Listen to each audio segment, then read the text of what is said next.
Well, this is the living legend, Jimmy Cliff, with the Mightycrown. Mightycrown, Virus Ruler. Yo, this is Mightycrown, Virus Ruler. はい、ということでバスに乗って次はアート・エリスの息子クリストファー・エリスにリンクしに行きたいと思います。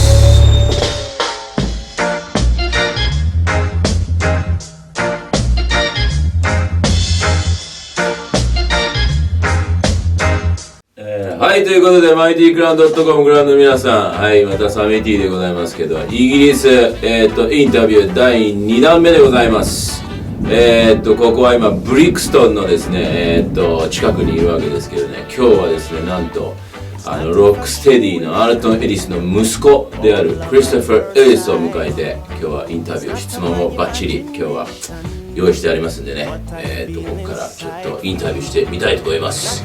Yes, Christopher, welcome. Bless up, bless up. Yeah, man. Alright, so we got Christopher Ellis in the building.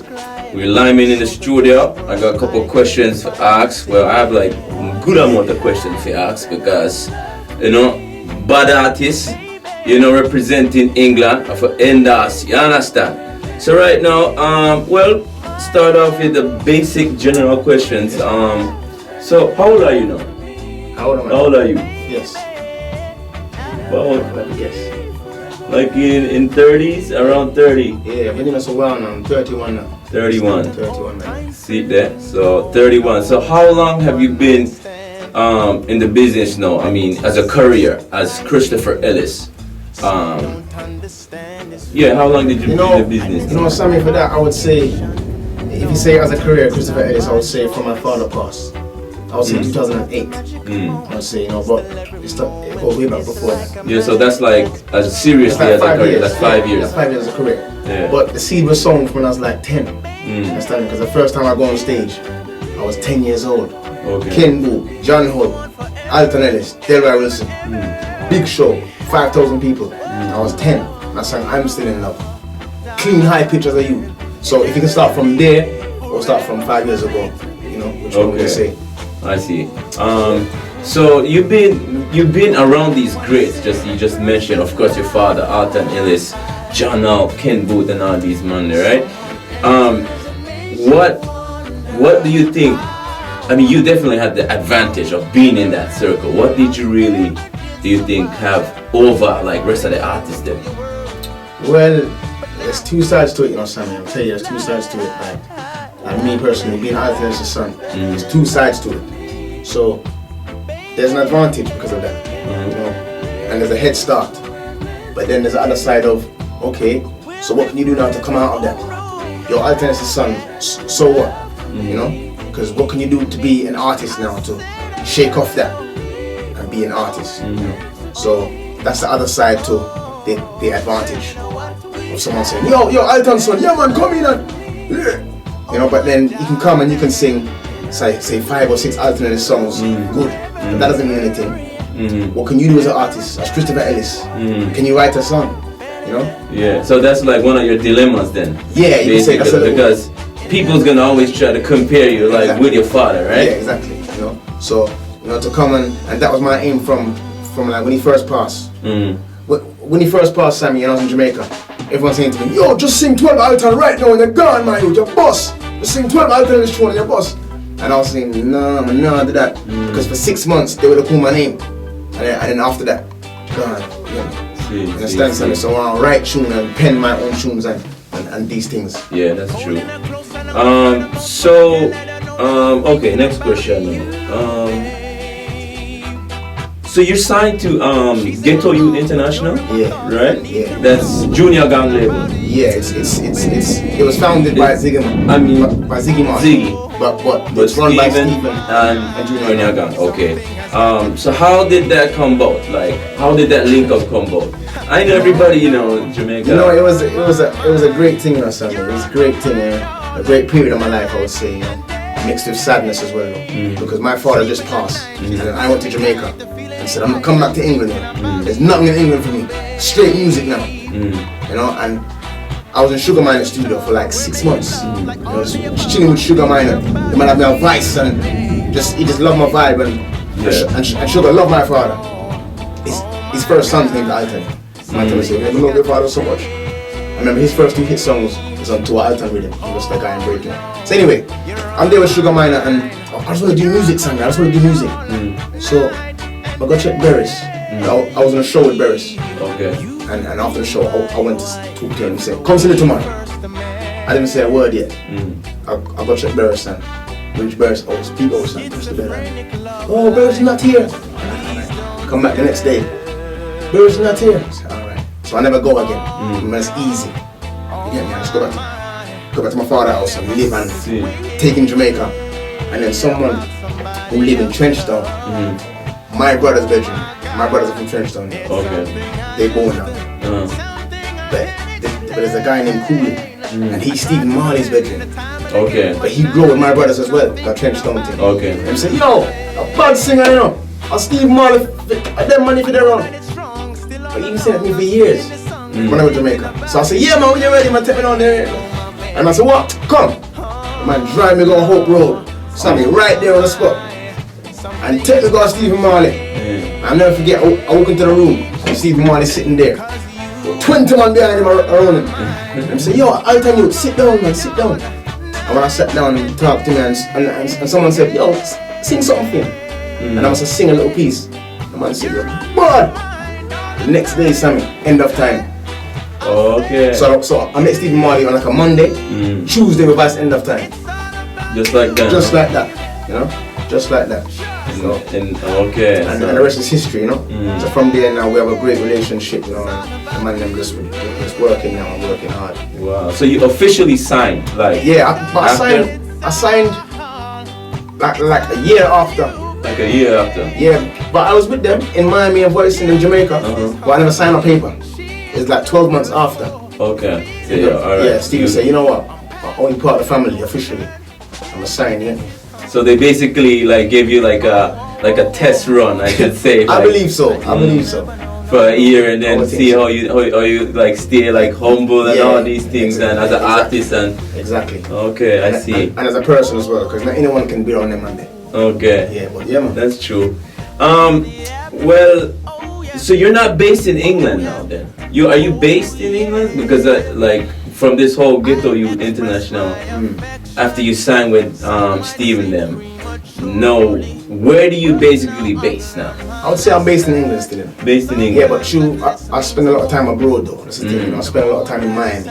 In Miami? Yeah, and Jamaica and touring. So you know, it's like even 2 months ago I was in Hawaii, and you know, and then we go LA.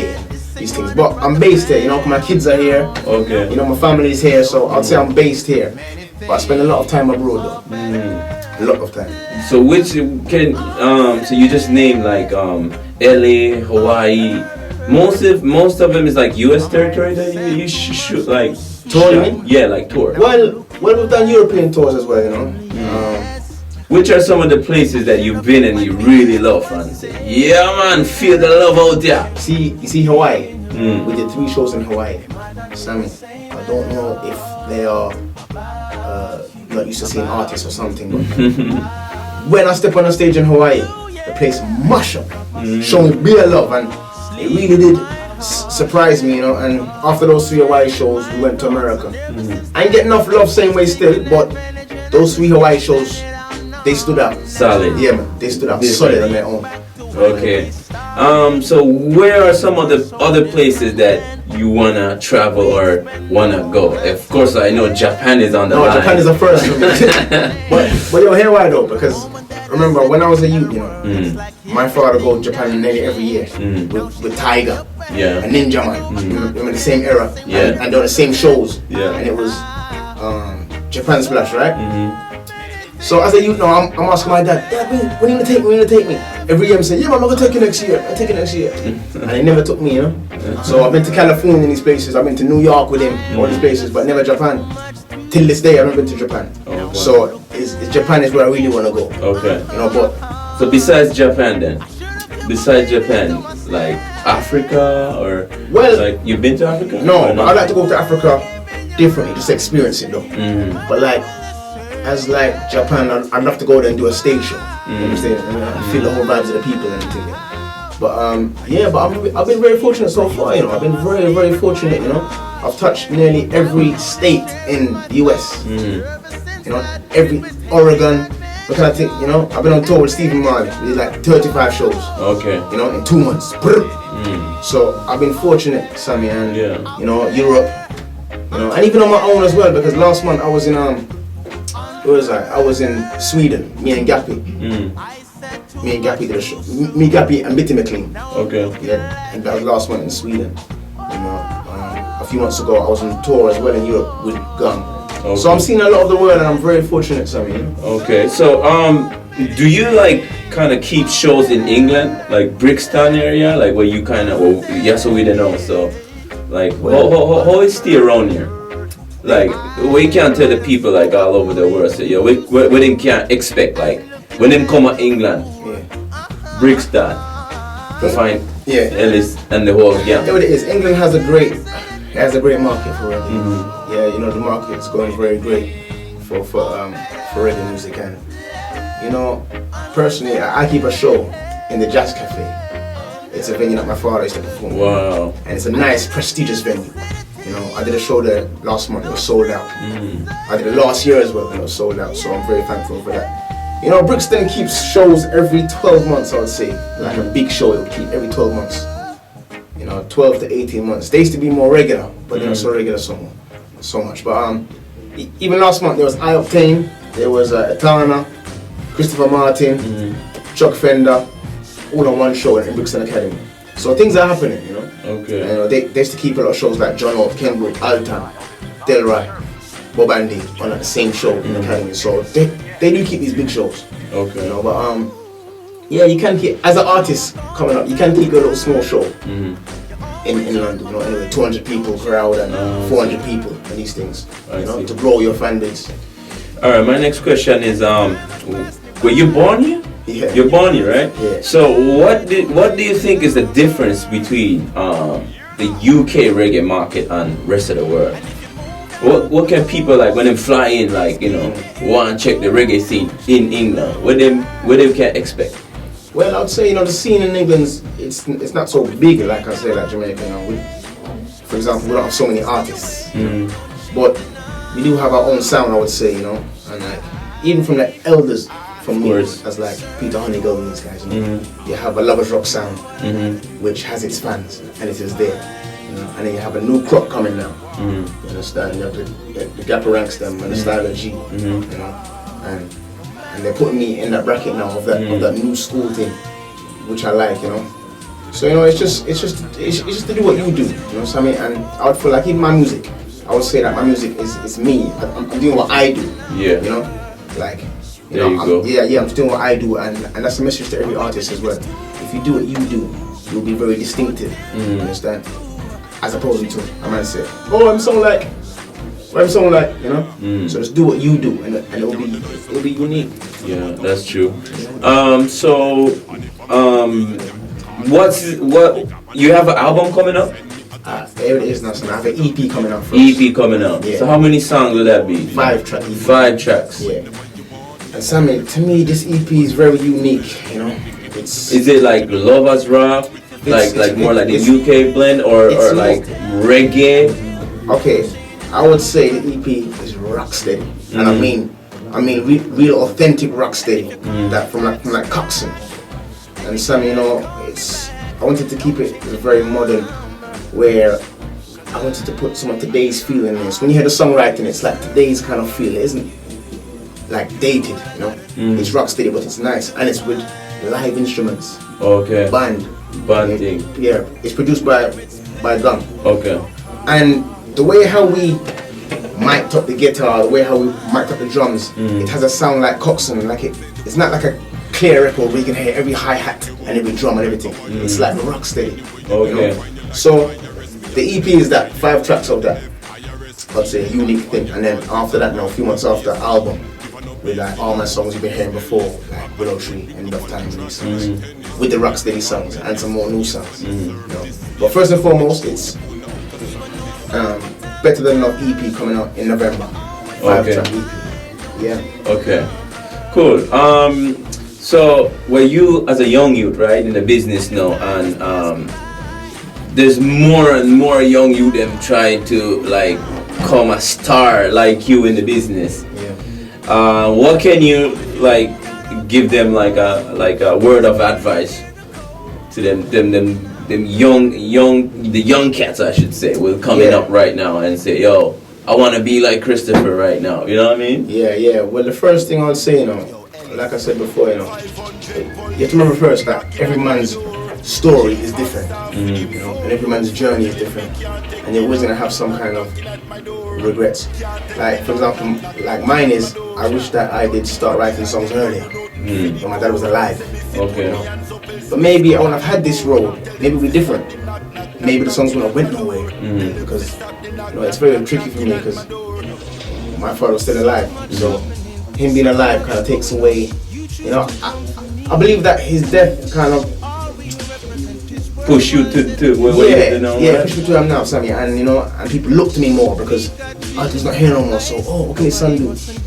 Personally for me, but for you out there, like I said before, your sound, try and nail your sound. So when it comes on radio, they know straight away.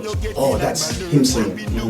It's not. It's not that. I see. So that's the first thing you have to do. Is try and nail your sound. And it took me years, Sammy, to have a sound. Because remember, I grew up singing my father's songs on stage. So I come to realize that I was singing just like him. Every single phrase was like him. And I was wondering if it's. Some of it is genetic, yes, but some of it, I wonder if it's a mimicking thing, because remember, I grow and see this. So when you see me phrasing like him, and things like that. But I have my own sound now, Sam. And when you hear the songs that I've written, you can hear me only more than, when I'm singing without you, so dead stamp all tiny. No way there. Yeah. But have your sound and everything will come together.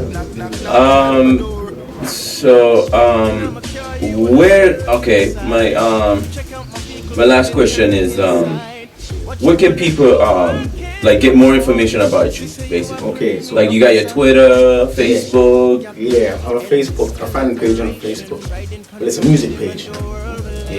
Christopher Ellis music, and it really does let you know everything I'm doing, shows. Sometimes post some rare footage on there and these things. Okay.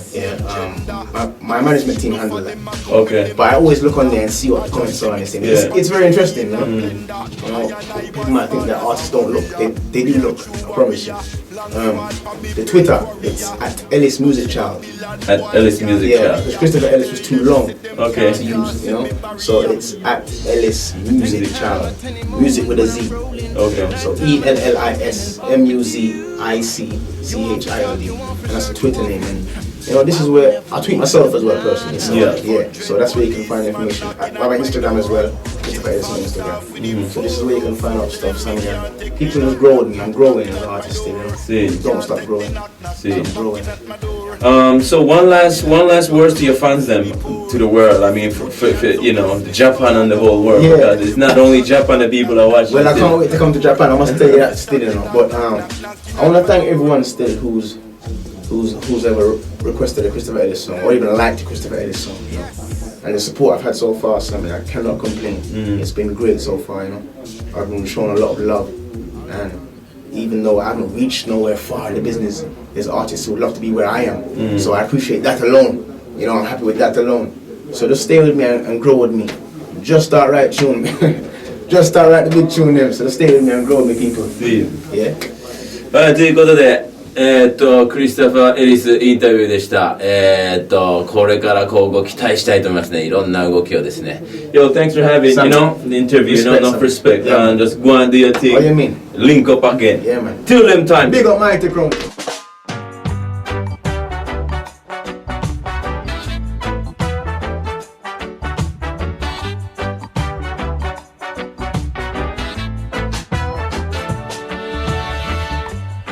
Infatuation or love at first sight.